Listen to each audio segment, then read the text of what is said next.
Alright folks, what's going on? I'm still here. I'm gonna see if I can do better on this machine this time, so let's get another load in there, and let's get to it. Spin rebet. 150. No way! That's how it's supposed to be!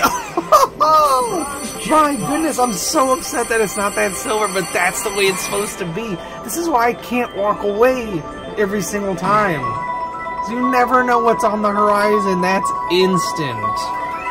Oh my goodness. If I just would have rolled one more time after the free games I just got, which did amazing, by the way, would have hit another $215. Thank you, George, plus the extra $2 for $217. I am so glad I'm able to get this on film, because that's twice now well, I guess not twice technically. The first time it was definite. I sat down, played the machine, instantly won the jackpot. This, I took the money out, reset it, I guess, maybe reset it, definitely didn't forget it. Absolutely incredible. I could have walked away with, I mean, I still can, but we're just getting started on round 2. Oh my goodness, that feels so good. After telling those horrible stories about getting froze. Whew. What are we gonna talk about today? After that excitement. I can't believe it didn't hit that silver though. But how crazy it did get the straight across with the super reels. That doesn't happen very often. Thank you, George. George definitely summoned herself in to help me with that one. Oh man, so much leg room now. Now I'm not gonna be anxious to spin, because I done already win. There's nothing to worry about except for losing all that, which that would be nuts. Which, I mean, that's more realistic. That would be nuts though. Realistically nuts.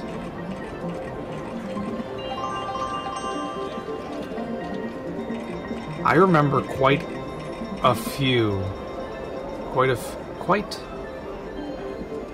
several events at the prison that make a lot of people's skin crawl or hair raise up on their arms or back of their necks, whatever you want to say. I've done my fair share of being the superhero, saving people's lives. People's lives that didn't want to be saved. That was the thing. That was the crazy thing. It was very serious over there if somebody said they wanted to hurt themselves. It was something we could not disregard. If it was even mentioned or whiffed, there was a whiff of it. I guess that's why I said not whiffed. There was a whiff of it, you had to immediately report it to your supervisor, and you had to call the nurses station and let them know as well. We're supposed to, I should say that, we're supposed to be trained in mental health. We actually had a unit. So, as I was telling you guys, the prison was supposed to be a level 1 and a level 2. Jumping to a level 3, I don't know, I don't want to say it's illegal, but it's not supposed to be. That's not going to happen. I know that's not going to happen. There's no way. Yeah, that's what I thought. Sorry I had to be negative on that one, but there's no way. I'm not that lucky. So, them jumping from a 1 to a 3, I don't think it was illegal, but I'm not sure it was supposed to happen. I think it was one, like a trial experiment. Maybe that's what they were going with. More than likely. You know how they twist words when it comes to politics. So what ended up happening was, this is the craziest part. They designated an entire unit, which is, it was 2 blocks. So and they're in the same building. I should probably mention that. There was 4 buildings on each side, and each one was named after a president, which I think is hilarious. There was Jefferson Building, Washington Building, Monroe, Delta. Well, no, there was no Delta. I'm just kidding. But what would happen is each building, so let's say Washington Building had an A and a B, and then its counterpart, which let's say was Jefferson Building, would have the C and D. So there was A, B, C, and D, and they were supposed to be similar but different. So they do try to separate people based on affiliation, so gang affiliation. That does not mean color, but usually it means color. So, you know, the white guys technically try to stick with, or they try to put the white guys with the white guys, the black guys with the black guys, the Latino guys. They can put them pretty much wherever. They kind of go everywhere. Just because they don't necessarily have that animosity that whites and blacks have in prison. because of gang affiliation. And I mean, there's certain white gangs that can't be next to each other, or certain black gangs that can't be next to each other. So it's not just a white and black thing. It's more or less a gang thing. They try to keep specific gangs away from each other, but people slip under the radar, especially if they're not tattooed up. Those are usually signifiers. This is something I actually have taken a big interest in since I was young. And I'm talking about like 18, 19. I was always interested, probably even before that, because I watched them out our windows, you know, where we grew up, and that lifestyle was not intriguing to me as like I wanted to do it, but it was intriguing to me as I wanted to study it. I wanted to understand why people... There's a nice win. Oh no, it didn't get the times 10. So growing up, it's something I was super into, those like gangland shows. I'd watch that all the time growing up. Get really into understanding how they started, how they operate, what they do now. You know, watching old gang members grow out of it and try to teach the younger guys how it's a stupid life to choose. There's better things to do. It's the easy, fast lifestyle. That's all it is. Easy, fast. And fast means you'd be dead by the age of 12, you know. That's how fast it is. So what would happen is these guys would slip under the radar because they don't have any known notifications. They might be brand new to the gang. There's a nice win again. Did I get the other time 10 thing? No, just the one. It only goes up. That's fine. So they would mix and mingle, and the gang members know. You know, everybody's somebody's boy. You know, my boy's coming in, look after him. You know, that happens a lot. They get phone calls, or they call their friends, their other gang members, their compadres, and they let them know to look after this certain person. He's not tatted up, but he'll do whatever you want, you know? Stuff like that, which is legit. That is not made up. That's how it works. So the intermixing and mingling does happen, because, you know, we can only do so much, especially since, you know, we don't know. But back to what I was saying, this entire unit, so it was the A side, was devoted to mental health, and the B side was devoted to the super disciplinary people. So it was a different type of seg. It was higher than seg, technically, kinda. It was supposed to be, at least. So this was the segregation for the mental health patients, as well as people who wanted to go on you know, witness protection, because there is a witness protection inside the prison as well. You know, there are people who do need to be looked after because they're seen as vulnerable. Oh, yeah, that's more like it. Ooh, I just double tapped it. Didn't do anything good. So, as I was saying, it was a level 1 and a level 3 prison, so a medium and a minimum security. But what ended up happening with the A side of the building that I'm talking about for the mental health patients, they ended up taking on 5s, 4s and 5s, and not just that, but the higher levels of the A's and the B's as well. So we had 5 A's and 5 B's next to 4s, next to 3s, not necessarily next to the 1s. The 1s had their own. It was like pretty much 2 different prisons. There was 2 compounds split by a parking lot, so there was no intermixing between the 1s and the other guys, unless one of them was brought over, because porters, they're the inmates that do the jobs in the administration building and stuff like that. The administration building is not in the prison. It's on the grounds, but it's not in the prison. It's not locked up. There's no gates around it. It's literally, you drive it up, you can walk right in if you have a badge. So sometimes what would happen is inmates from the level 1 side, the porters, would come over to clean the administration building, and there'd be a 5A being transported out. There's a nice win.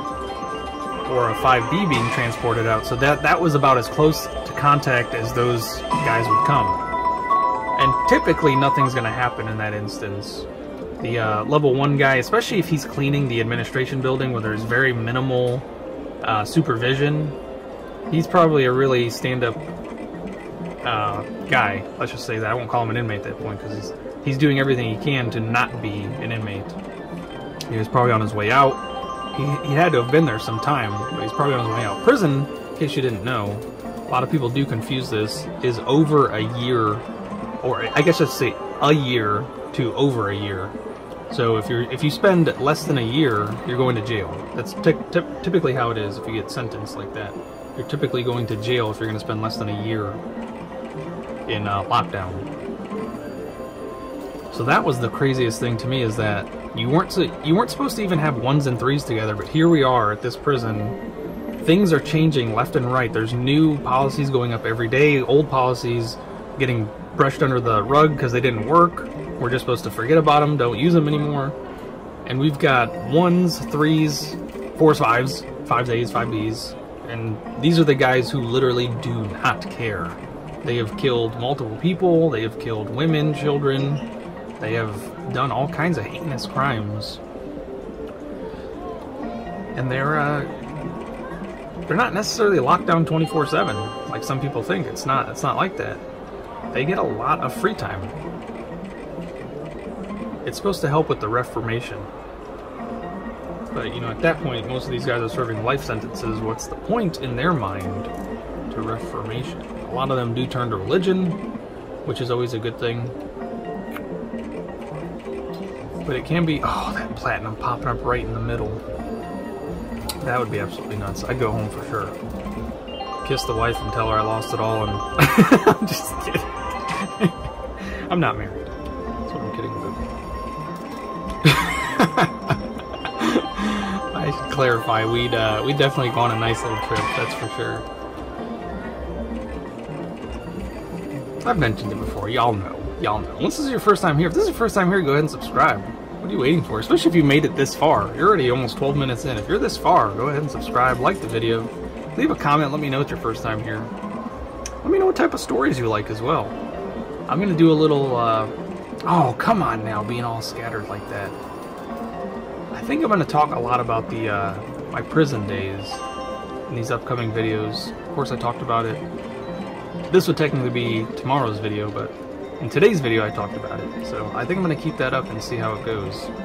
If the ratings aren't as high as I'd like them, then change it to something else. I got tons of other stories to tell. But the prison stuff, I think, is very interesting. It's weird that if they don't work, it's going to be weird. That's the thing. They're super interesting stories. I'm going back to what I started on talking about, you know, saving too many people's lives. It's no joke. You know, I talked about the guy banging that machete on the desk and chipping the desk and taking the keys from those corrections officers. Oh, yes! Yes! Money bone. Money, money, money bone. You're tingling hard, man. I was losing all that money that I just won, and there it is, right back at me. Woo! Mouth watering. That is a huge win. $222.34. That is awesome.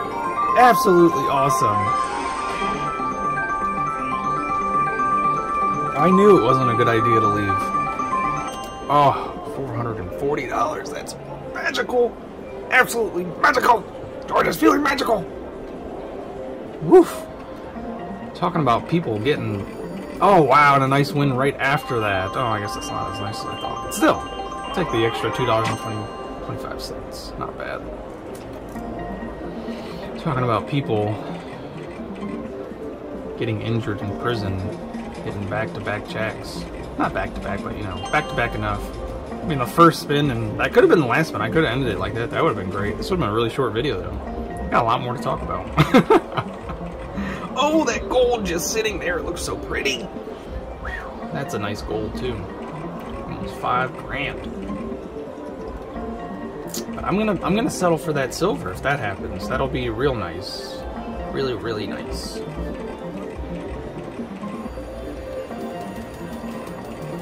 But I have had to actually save lives, which I don't know if normal people, and when I say normal people, I should just say people outside the fence who've never worked in a prison or an institution, understand that it is chaos all day, every day.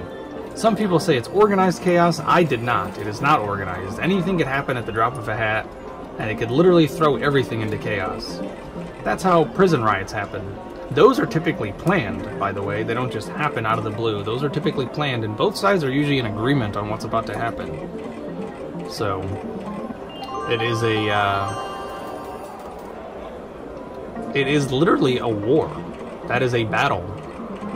And the higher-ups typically send messages back and forth to each other, and they let each other know, you know, what's going to go down, what's fair and what's not fair. I'm not kidding you when I tell you they communicate before they have an all-out brawl.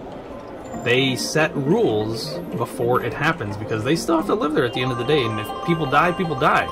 They let each other know, you know, we're coming with this many men, and this is going to happen. It might not be that specific, but they do let each other know, you know, we don't want any fatalities, this is just supposed to be, you know, to settle this agreement, stuff like that. But of course, not everybody plays fair, so they might say we don't want any fatalities, and then one side brings shanks. There's no way. I'm going home. Oh man, I'll still take the 12 bucks. Not bad. No!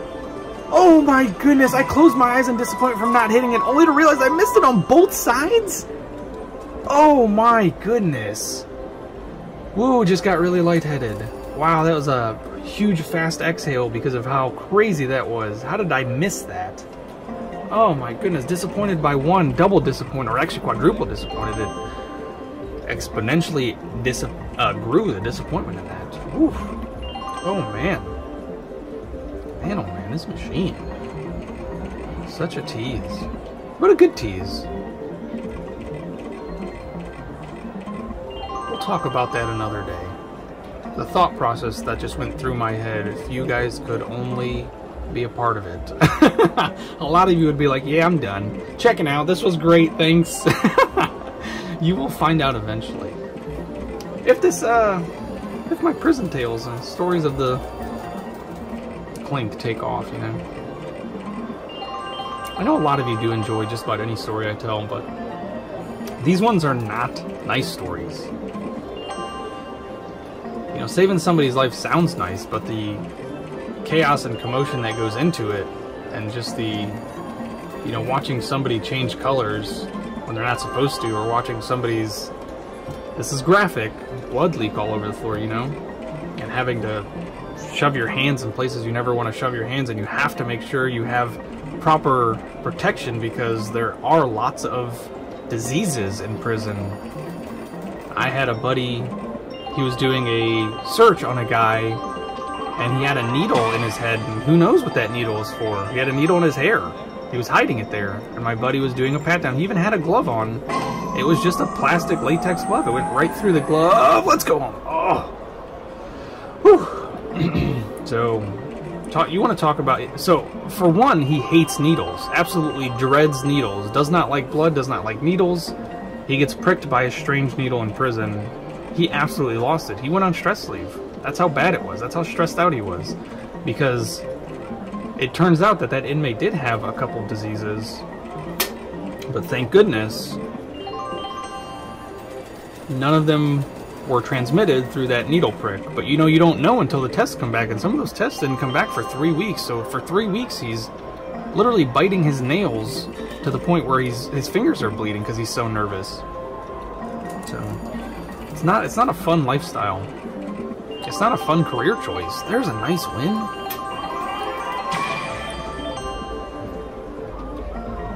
But it paid the bills, and I thought a lot of that job. I thought there was going to be a lot more opportunity in that job. I thought there's going to be a lot more growth, but it's honestly very slow. There's people there that have been there for, you know, 20, 25 years who, some of them want to move up and a lot of them don't.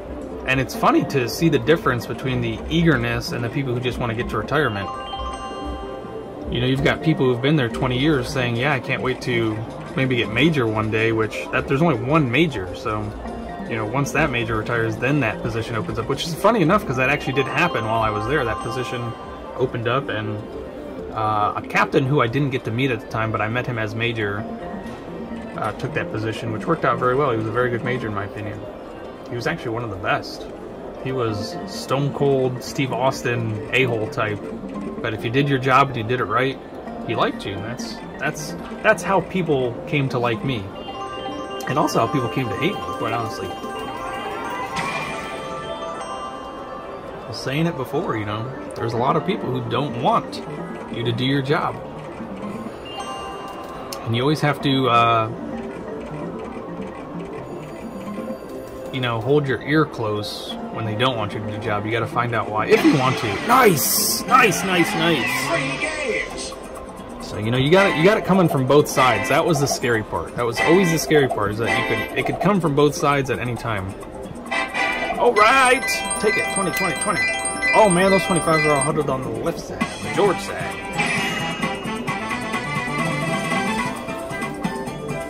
Let's get to dancing though. How about that? But the major was a real good guy. Most of the captains were good guys. And then there was a female captain who got promoted while I was there, and she was a lieutenant while I was there, and she loved me as a lieutenant, hated me as a captain. And she was actually one of the reasons I left. She was one of those people who got promoted based on... I hope this shouldn't offend anybody, but she literally got promoted based on her sex alone. She was never an officer. That's the thing. It was one of those things, she was an outside hire. She came from a desk job into a lieutenant job, and then made her way up to captain because they needed to fill that demographic. That's literally what happened. There was a few more people, of course, who were qualified. And I know there's a lot of people out there that understand that. There's always somebody more qualified, but somebody else gets the job based on certain aspects. There was actually a lieutenant there after I left. I found out that there was a lieutenant there who I liked. I liked him as a person. He was a genuine person. He was not bright. That's the only thing. And he made it to the position of lieutenant, which means he's in charge of people. And when I left, they apparently promoted him to captain. And lo and behold, it turns out he's got a gang affiliations too. And why did that come out, 12 years into this man's career? Why is that stuff being kept secret? So once again, you never know. And it's funny too, because a lot of people will tell you it's the ones who are friendly is the one you have to look out for. And I'm always friendly. Y'all know me. I'm a friendly person, but when it came to doing my job, I was not friendly. I was work mode all the time. Oh man, only one spin left. Well, we're over $1 spin. I'll take it. Nice, and that's gonna help. That's gonna help. Yeah. So it's funny that the mentality is that way. Like, if they're too friendly, not trying to cause any waves with anybody, they're probably dirty. But that's how I was. I didn't want to get in anybody's business. I just wanted to do my job, do it right, make sure everybody who came in alive left out alive, That's really all I cared about, was doing my job and doing it right. Make sure nobody gets out who's not supposed to get out, and making sure that those guys are hopefully changing their lives. I always wanted to make a difference in somebody's life, and I know I did. There were several people who told me over the year or two that I was there, that I had a good impact on them. I made them feel safer, which made them feel like they wanted to change their ways, stuff like that. Oh, with the platinum! Oh, man! Body pooper. Platinum. That's alright, though. I don't think my heart could take it if I hit one of those platinums, so it's probably best that doesn't happen. But then again, I guess, I don't know, somebody probably just run by and take the money anyways. As I'm there on the floor asking for help. If I can even muster up the words to say help. That's funny. Kinda. Maybe I should start getting myself a lifeguard before I come here. Just in case. Just in case.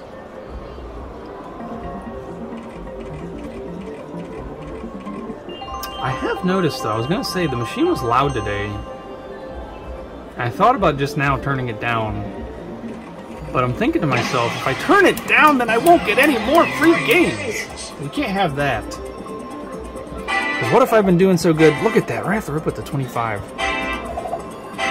Oh, they're not huddling. There! Oh, come on. Where are you hiding? Yes! Yes! Wow! Love it. Oh, I actually was going to hit that one too, so I would have got it no matter what. It was between that one and the corner one that I got the other 25 in, so nice. 33 spins at times 10. Now we're going to hit the big bucks. Guapo, my man! Thanks for showing up, guys! We're going to go party after this. I made some brownies, guys! You guys going to eat my brownies? If you don't know, he's a legend. And if you know, you know, I love it. We're dancing. Dancing in my pantsin'. I love it. I love the different colors. I don't know why. the music, the different colors, it all adds together to make for a wonderful experience. And of course, the 30 free spins, that doesn't hurt. And who knows, I might get more free games. Not this time, George. It's a coming, though. It's a coming. You just wait.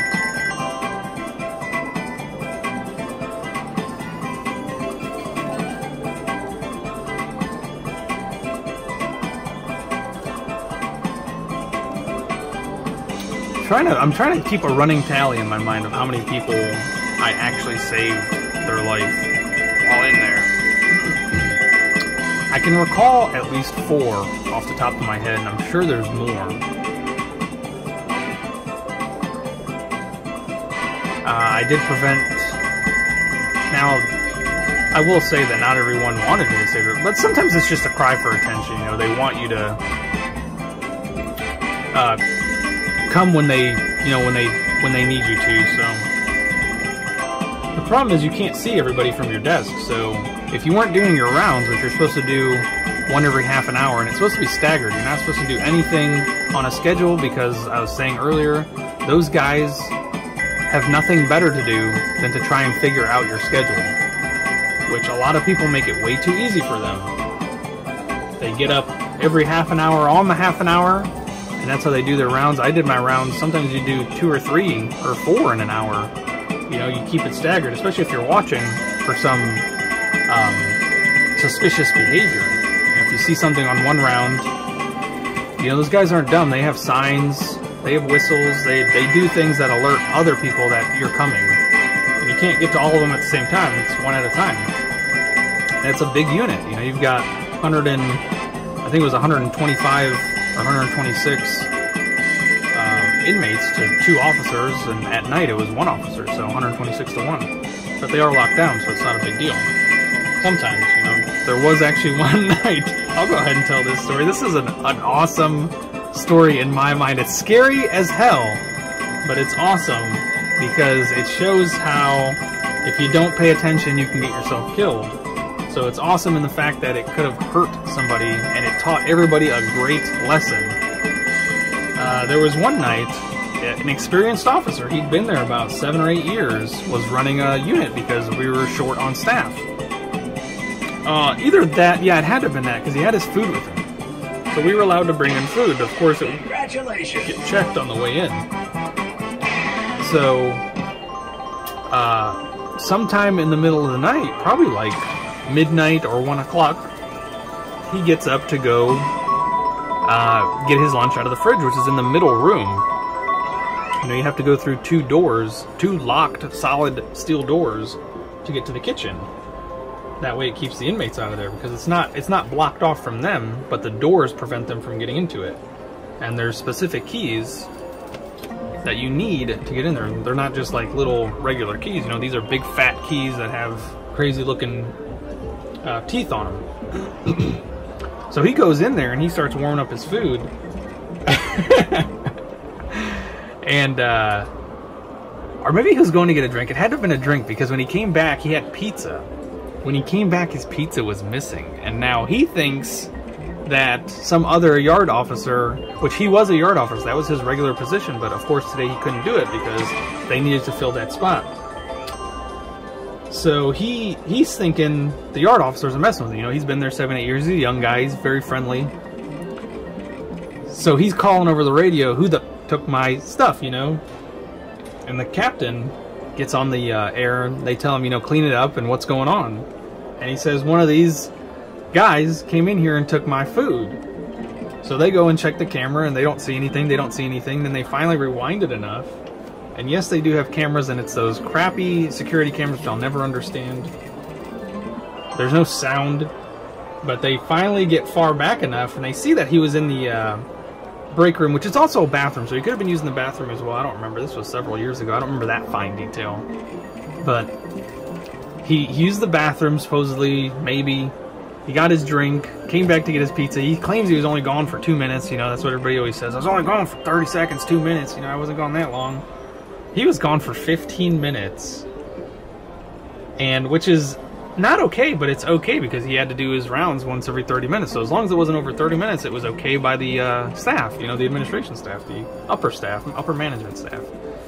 So he's gone for 15 minutes, so it took them so long to rewind through these this clip, and you know, it's wasting time, everybody's time. This is important time, you know. There's other things to be doing.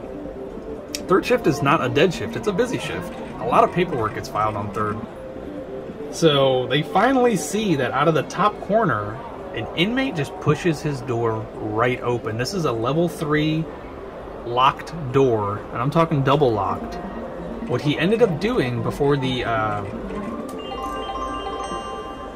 lockdown on second shift, so this is a second shift issue and this is a third shift issue, he put a piece of cardboard from his toilet paper roll in between the door jamb, blocking it from completely sealing, so the lock could not go into the mechanism.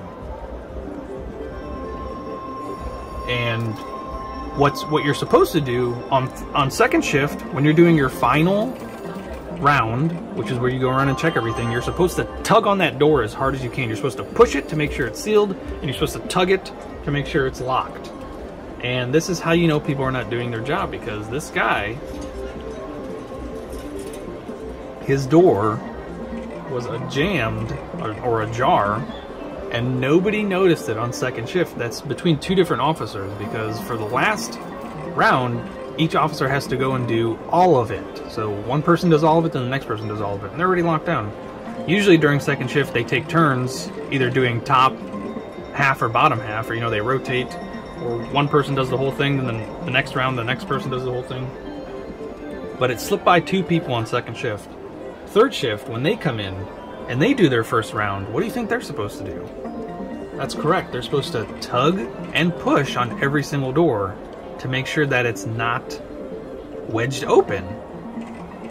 So this little fella comes creeping out of his top corner room, slinking down the stairs like the Grinch. And that's absolutely awesome. More free games, I'll take it. I love this story. Oh no, not with the 7s. Okay, that's crazy to hit all the same stuff. Oh, zigzag, no! Oh, I was never gonna hit the 25s, was I? I only see one of the mains. So slinking down the stairs like the Grinch, and the place is dead silent, according to the officer, because there's no audio, remember. He said it was dead quiet. Now you would think these guys would be cheering, you know, get me out, let me out, blah, blah, blah, you know, just acting a fool. But no, it was dead quiet. And you can see in the camera, as crappy as the footage is, you can see people coming to their windows and looking. And of course, there's always one hooligan who bangs a little bit. But it was not what you would imagine, where everything just breaks. Because he actually, if the guard that was watching them, if the officer that was watching them would have left one panel open, which is the back panel behind the officer's desk, he could have opened every single door in that unit. So that's how bad things could have gotten. Now, luckily, the guy was not that big of a moron, and all he did was grab the Little Caesars pizza and run back to his unit, his cell. Oh, not bad for... I don't even remember how many spins I just got. 7? 7 spins are always bad. Not always. It's like 9 times out of 8 are bad. You do the math. You're typically bad, that's what I'm saying. So he grabs the Little Caesars pizza.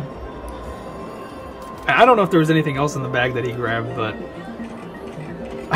the officer comes back, and we're watching this on the camera. We're watching him look around like, huh? Huh? Like, what's going on here, huh? Looking for his stuff, and then of course he makes the call because he wants to know if anybody came in and was messing with him. So we break from watching this footage and we go confront the guy, and sure enough, his door just pulls right open. The guy didn't even think, you know, I already got away with it. Why would you not pull it out? So she said, but why would you not pull it out so that the door would actually lock? Like, what else do you think you're gonna get away with? You just took the officer's dinner. You know, he knows it's gonna be missing. I mean, the only way that would work is if the officer was dirty and he left it there. Then it would be okay, which thank goodness he wasn't. You know, that would have been a telltale sign. So that's how you know that these guys are smart, but they're not the brightest. So he definitely should have taken it out of there. It would have been more mysterious that way. He would have had definitely a better alibi Then, oh, I didn't know. I thought that was supposed to be that way. Because that's what they always say. That's what they... Well, I should say they always said, because I don't know if they're still using that same excuse, but they probably are. That excuse never dies. I didn't know I wasn't supposed to do that. Yes, you did. You know the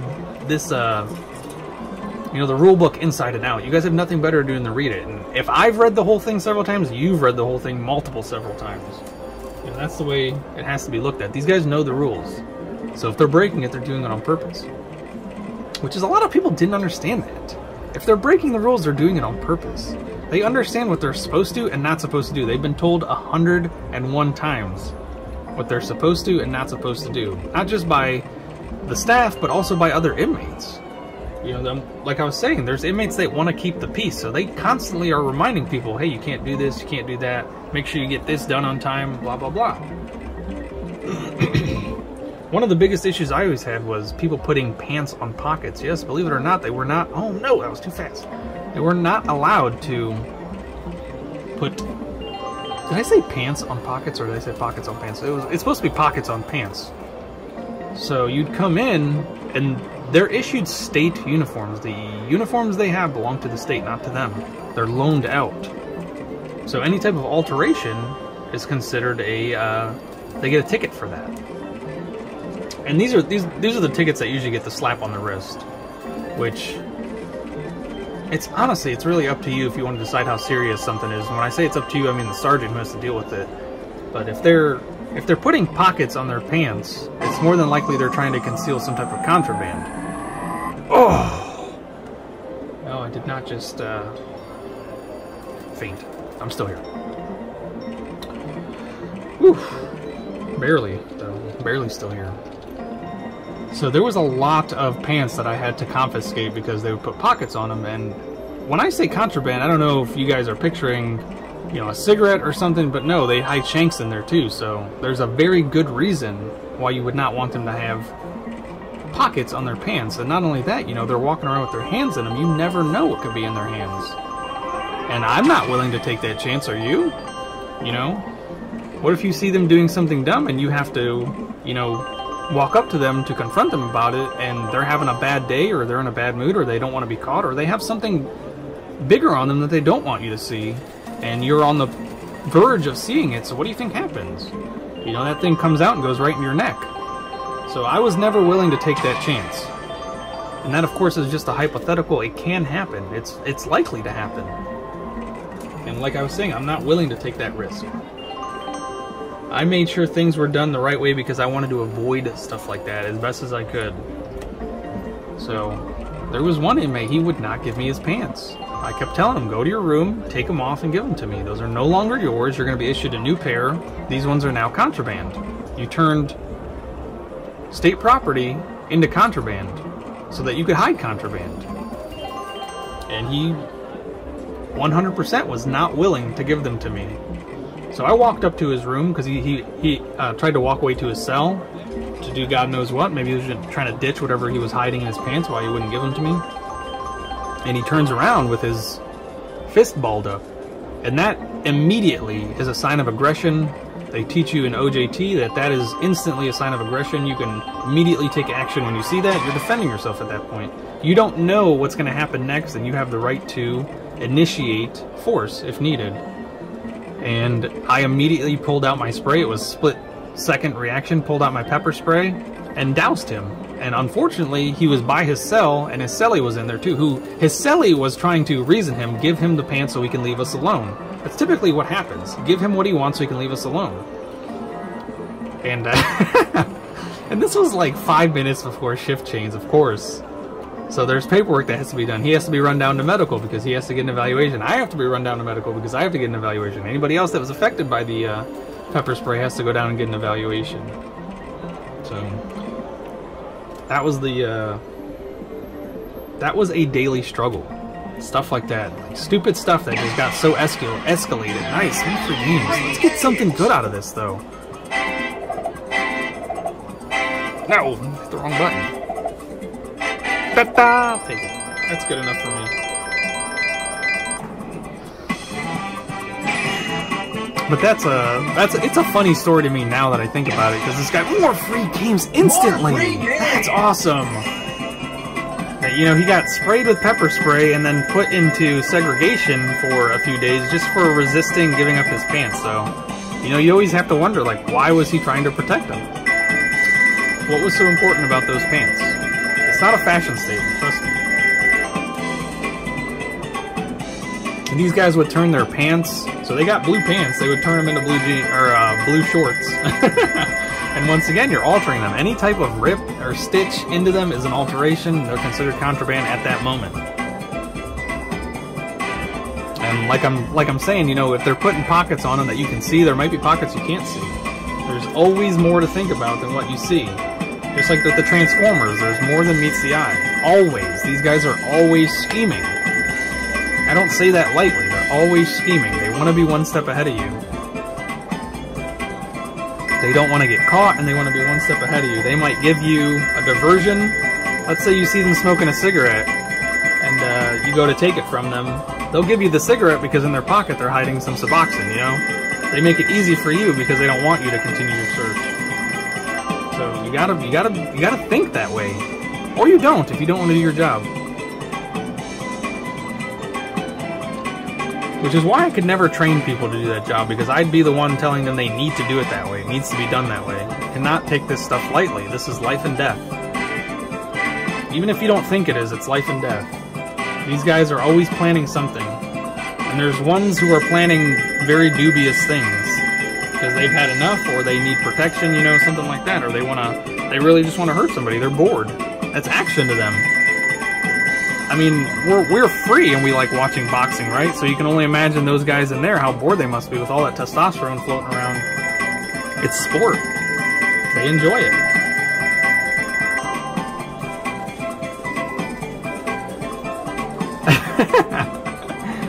And boy oh boy did I give them lots of shows. I don't say that and laugh hysterically because it's funny. It's because it happened. It's true, it really happened. And just thinking back on how dumb a lot of this stuff was, like, that's one of the instances where that was a use of force, and it was such a dumb use of force to have. But a lot of it was split-second decision. You don't have a chance to think, you know, he's turning around right now with his fist like that. What's coming next? There's a nice win. You know, for any logical person, what's coming next? He's going to start swinging on me. You know, you don't know. You can know. You can look them up and see what they're in for. There's a internal prison system that only the officers are supposed to be able to access, and it's statewide, so you can look up anybody in any prison. So you can look up what they're in for, but honestly it doesn't matter. It's best to just go in there and treat them all like they're dangerous.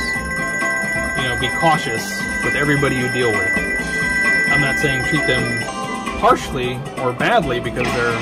Oh, but am I going to get some? I think I am. No way, another maxed out 50... spins! And I'm doing great on this one. This was just like the last one. Well, the last one where I actually made some good money on it. I think that's what happened.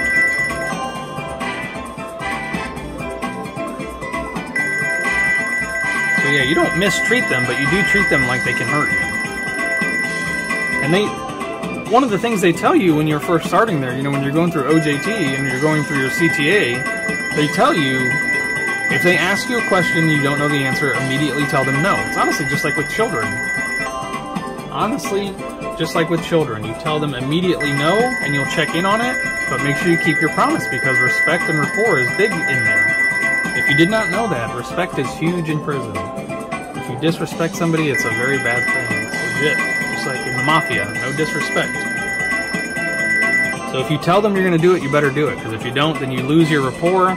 They lose respect for you, and that was one of the things with me. No matter how of a hard A I was, I kept my word all the time. So they knew if they asked me something and I told them no and I'll check in on it, I was definitely going to check in on it. There's another huge win! Whoa, 51 bucks! Holy moly! Oh man, this is awesome. It was definitely worth staying. Oh man. Mini jackpot, and I still have 12 spins to go. That's awesome. Absolutely awesome. I think eventually I'll get to more specific stories. I kind of keep hitting on basic stuff. But But I'm slowly remembering this stuff as I'm talking about it, which is the cool thing, because a lot of it is lost memories, and you know, they come back to you as you talk about it. And it's so interesting to remember and like get those visual pictures, those visual memories of how things happened and how they went down, or people's facial expressions when certain incidents were happening, and just, you know, wondering like, how the heck did I make it out of that one? You had to have your head on your shoulder on a swivel. That's for sure. If you didn't, you were missing something. Doing something wrong for sure. Or you're choosing to, you know. A lot of people, like I was saying, they choose to turn a blind eye to what's going on around them. Just because they don't want to deal with the extra work. Like I was saying, that use of force that I had 5 minutes before shift, that paperwork took me 45 minutes, so I didn't get to go home until 45 minutes later than I normally would. There's another... No, that's not a win. Well, the 9s is a win, but I thought the diamonds and roses on the left side was a win. Wrong-o.